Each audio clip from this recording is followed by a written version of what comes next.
तो उत्तर प्रदेश में एक साथ पैदल हो गए हैं 82 दर्जा प्राप्त राज्य मंत्री। अखिलेश सरकार कहती है कि ये उनका संवैधानिक हक है, जिसे चाहे मंत्री बनाए, जिसे चाहे लाल बत्ती दे। मगर हैरानी इस बात की हो रही है कि अब पूरा विपक्ष इस बात पर हंगामा करने लगा है कि आखिर अखिलेश ने इतने लोगों को लाल बत्ती की रेवड़ी क्यों बांटी, जब अब सबके सब खामोशी की चादर ओढ़े बैठे थे, लेकिन अब एक साथ बुलंद आवाज में ये नारे लगाने लगे हैं।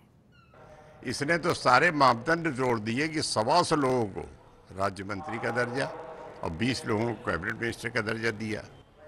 ये अब पता लगा है कि इतनी बड़ी धांधागर्दी संविधान को पलीता लगाने के लिए समाजवादी पार्टी ने की थी।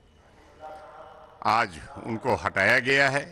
हटाना कोई महत्वपूर्ण नहीं, आपने बनाया कैसे, ये महत्वपूर्ण है। ये जो उन्होंने कदम उठाया है, अपनी जो गलतियां हैं, अपनी जो उनकी कमियां हैं, उसको छुपाने के लिए और लोगों को दिशा भ्रम करने के लिए किया है। मैं समझता हूं उत्तर प्रदेश के लोग जानते हैं कि वो एक नाकारा मुख्यमंत्री हैं। उत्तर प्रदेश की सरकार ने लगातार एक ही संदेश भेजा है कि अपने जनादेश के विरुद्ध वो जनता की सेवा कम और अपने समाजवादी पार्टी के अधिकारियों की सेवा में ज्यादा लगे हैं। ये जो निर्णय हुआ, इससे यही प्रमाणित होता है कि अभी तक उसकी प्राथमिकताएं गलत थी। सारे सियासी सूरमाओं ने एक साथ चढ़ाई कर दी है अखिलेश सरकार पर। कोई कहता है नकारा, कोई बोलता है संविधान को पलीता लगाने वाला, और कोई बताता है जनादेश का अपमान करने वाला। आज बीजेपी, कांग्रेस, बीएसपी सबके सब एक हो गए हैं और एक साथ कर रहे हैं यूपी की अखिलेश सरकार पर हमला, क्योंकि अखिलेश ने दर्जा प्राप्त राज्य मंत्रियों की पूरी फौज इकट्ठा कर ली थी। और हैरानी ये कि इस बात पर अब तक सब खामोश थे। ये सियासी बयानबाजी तो शुरू हुई 82 दर्जा प्राप्त राज्य मंत्रियों की बत्ती बुझने के बाद। ये मुख्यमंत्री जी का अधिकार क्षेत्र है, वो प्रशासन को चुस्त दुरुस्त करने के लिए किसको बनाते हैं, किसको हटाते हैं, ये उनके अधिकार में है। दरअसल 2.5 साल पहले पहली बार बहुमत से सूबे में चुनकर आई थी समाजवादी पार्टी की सरकार। तब हर पार्टी का नेता सत्ता में भागीदारी का तलबगार बनके मुलायम और अखिलेश के द्वार पर बैठ गया था।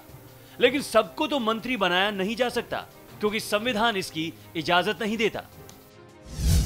राज्य में कुल विधानसभा सदस्यों के 15% ही मंत्री बन सकते हैं। इस लिहाज से सपा सरकार में बन सकते थे ज्यादा से ज्यादा 60 मंत्री। तो मजबूरन सत्ता में संतुलन बनाने के लिए दर्जा प्राप्त मंत्रियों की रेवड़ियां बांटनी पड़ी अखिलेश को। अभी तो रेवड़ियों के भाव जो है वो दर्जे दे रहे थे, मंत्रियों के दर्जे, और अब जो है वो हटा रहे हैं। हमारी तो बिना मांगी उनको सलाह यही है कि भैया विदाई का वक्त भी आपके आ रहा है। विदाई के वक्त आते आते कम से कम इतना तो कुछ करके जाइए कि जब विदाई के समय आपको शर्मिंदगी ना महसूस हो।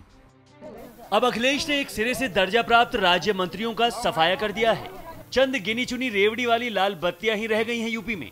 इस कड़ी कार्रवाई की वजह बताई जा रही है इन लाल बत्ती से चलने वालों की अनुशासनहीनता। लेकिन एक वजह और भी हो सकती है। यूपी में लाल बत्तियों पर सख्त है इलाहाबाद हाई कोर्ट। अदालत ने यूपी सरकार से मांगा है जवाब।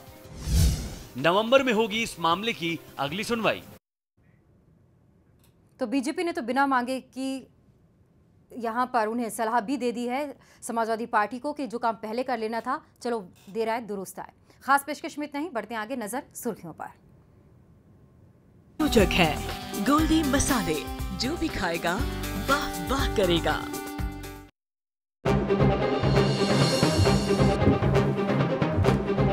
एनडीए सांसदों के साथ पीएम मोदी ने की हाई